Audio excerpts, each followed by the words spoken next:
Hello, welcome to Motorcycle News, welcome to Heysham, and welcome to the queue for the 2023 Isle of Man TT races. Today is Sunday the 4th of June, and I'm heading to the island until next Friday aboard my 2023 Suzuki GSX-8S long term.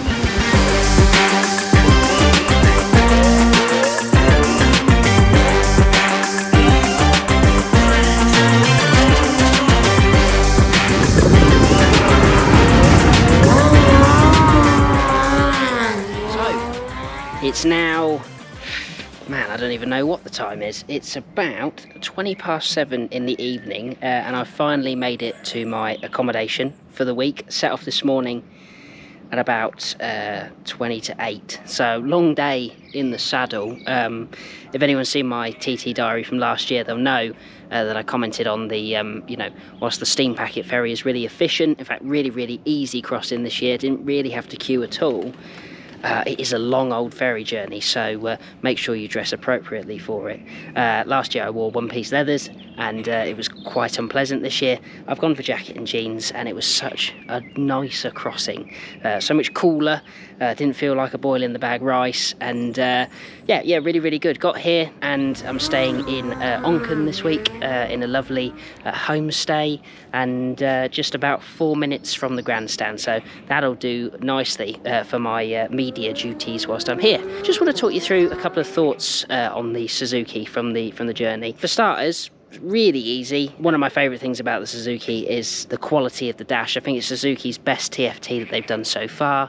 It was really easy to read all the time. It's got a fuel gauge, which was very handy because I did have to fill up a couple of times. I filled up around about 60 miles into the journey because I forgot to fill up before I left, and then did a solid 120 mile stint before I ran out of bottle and decided to fill up. Fuel gauge was showing around about 40 miles left in the tank, but once it gets to that red zone, I'm never quite sure, so just dipped in for a quick splash and dash before I got on the ferry. Outside of that, yeah, engine was plenty of mid-range, plenty of grunt to haul me and my big old tail pack and tank bag here.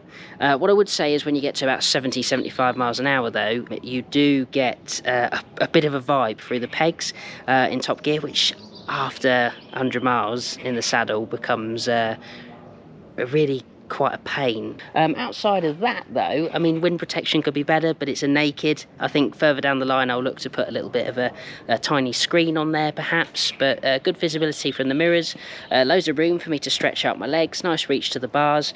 I did get a bit of a numb bum, but that's because I was just trying to bash out the miles as quickly as possible, and because I had that tail pack on and a rucksack, it just pushed me forward ever so slightly, putting me on the thin part of the seat, which as I say gave me a bit of a numb backside. But outside of that, I think it looks bloody excellent there in that sunlight. Looks really nice, really modern. It's had lots of nice looks already from people, and I really can't wait to get stuck in with it on the island. I think that usable power, mid-range, and sort of planted, non-threatening handling that the GSX-8 has got in abundance, is really gonna make it a really lovely bike to have on the island. So I'm waffling now, so what I'm going to do is I'm going to get out this sweaty kit.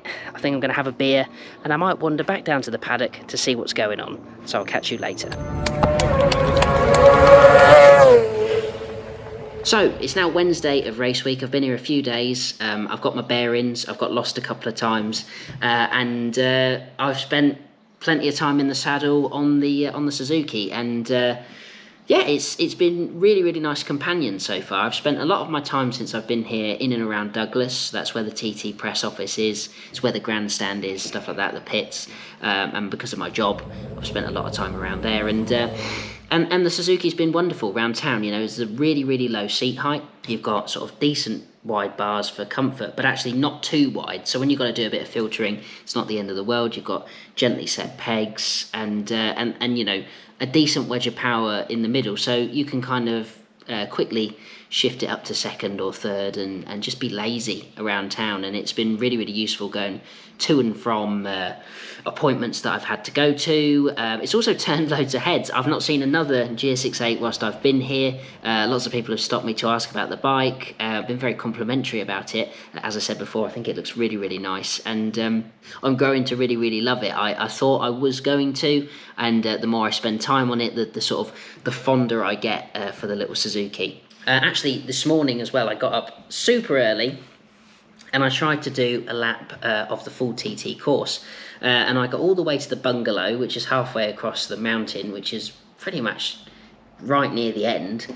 And it was closed because of an accident. So I managed to do a little bit of the mountain section, which is it's unique in the fact that it's one way and there's no speed limit. So as soon as you hit what would normally be a 60-mile-an-hour national speed limit sign in the UK, there's no speed limit. I mean, how cool is that? I mean, obviously, you've got to keep it in your pants, otherwise you end up having accidents like, what can so often happen during TT Fortnight. But it was a chance to stretch the Suzuki's legs, and I really, really enjoyed it. I mean, it's a budget naked, so I wasn't expecting big frills or big things, but actually, it pulls all right. I think I saw about 125 on the dashboard. The front end feels really, really planted. The back end's a little bit soft at speed. You do feel it sort of wiggling around a little bit. So I've got some track days planned for later in the year, so I think I'll have to firm that up a little bit for then. I'll also have to change the tyres because, they're okay.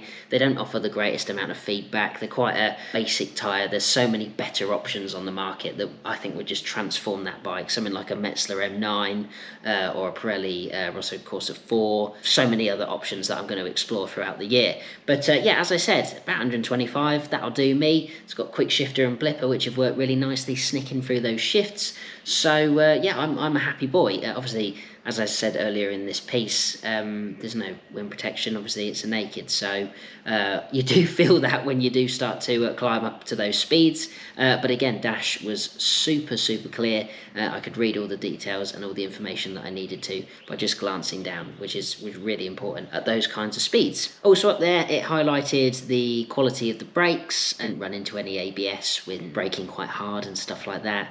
I've had to do a couple of sort of quick, not emergency stops, but quick braking whilst I've been here because there's a lot of traffic on the road. A lot of people don't know where they're going, and it's been fine. There's been no ABS intrusion. There's a nice feel. There's a span adjustable front brake lever as well, which is really nice on a bike of this price range and this level, this power, this class. So whilst I'm here, as well as talking about the bike, I just wanted to talk about some of the kit that I've been using as well, because there's a couple of things that have really impressed me during my travels. I'm very fortunate. I get to test a lot of new kit as part of my job, but I wanted to bring this to your attention first. I hope you can see that. So this is an Oxford Q4R lifetime luggage tank bag. Now the guys at Oxford produce loads of great stuff, and I'm not really one for tank bags. I think they kind of look a bit boring, a little bit grown up. Kind of think they ruin the flow, the profile of a lot of bikes. But when you're on a trip, you really need stuff like this, and this has been really, really useful. I mean, it attaches to the tank using a sort of specific mount for your bike, which then latches on to this little clasp under here, which you just take off by just flicking that.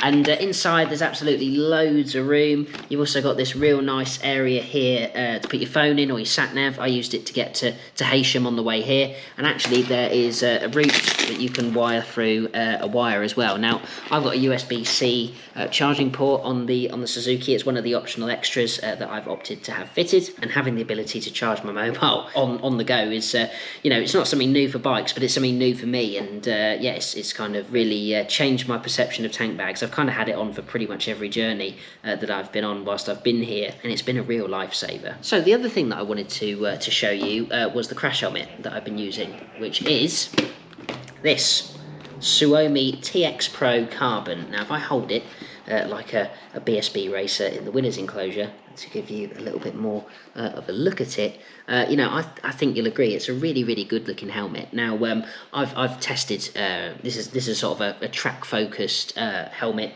with a little bit of road bias as well. I've tested a lot of helmets in this category from the likes of Arai, HJC, Shoei, other people, and I think this Suomi is my favourite. I think, to be honest. It is so light. There's a carbon construction there, or at least partly carbon, and I promise you, it's one of the lightest helmets that I've ever used.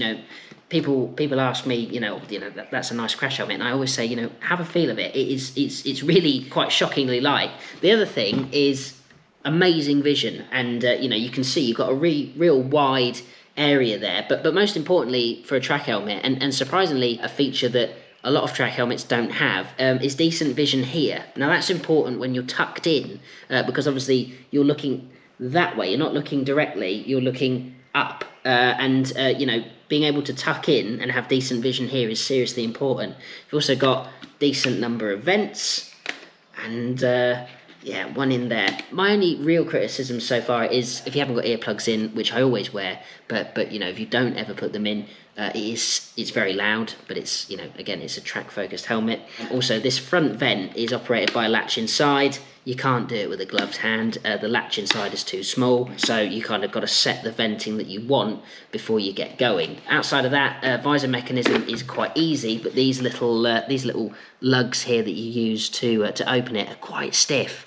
And if you haven't got nails like me, it can be quite hard to pull them forward enough to actually take that visor off. But outside of that, it was really stable at speed this morning. As I said, I think it looks fantastic. Really love this exposed carbon with the colouring as well. Really like a bright coloured crash helmet. And yeah, I'm really looking forward to doing loads more miles in this. So that's all from today, and I will see you later on in the week.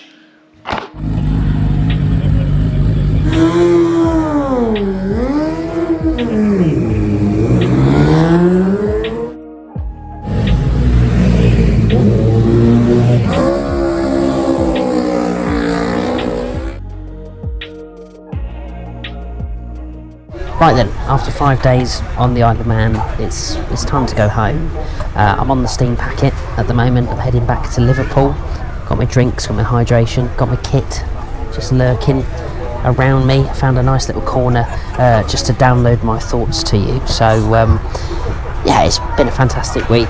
As I record this, Peter Hickman is back on the island. He's just done a 136 mile an hour lap, the fastest lap ever, on a super stock bike, not even a super bike. So absolutely unbelievable.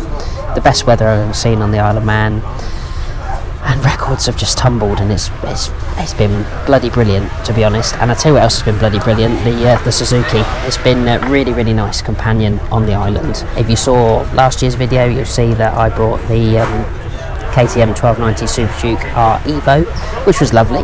But what's been nice about the Suzuki is, because it's got that little bit less power, it's been much more usable around town. It's, low seat, easy ergonomics, enough grunt in the middle, getting around Douglas, whizzing around town, going from interview to interview as I've been doing my jobs over here. It's been brilliant. And then over the mountain, when I've been going for early morning laps, I've been able to actually use all of the engine and enjoy it rather than be intimidated or find that the bike's trying to ride me. And it's been really, really, really, really nice. And I've really loved it. It's turned heads everywhere whilst it's been here. I've not seen another one. Lots of people coming up to me and asking my thoughts on it, asking what it is. Some people have never seen one before, didn't know it existed. So yeah, it's been a popular bike whilst I've been over here, and I'm really looking forward to spending a full year on it now. I think my takeaways from the trip are I'd quite like to put some sportier tyres on it. If I'm going to do a track day, I might need to stiffen up that rear suspension, because it did get a little bit wallowy when we were going a bit faster when you were allowed to. But it's been a real nice bonding experience for me and the bike, because I've only had it about 3 weeks, and yeah, it was our first proper adventure, and I'm really looking forward to doing more.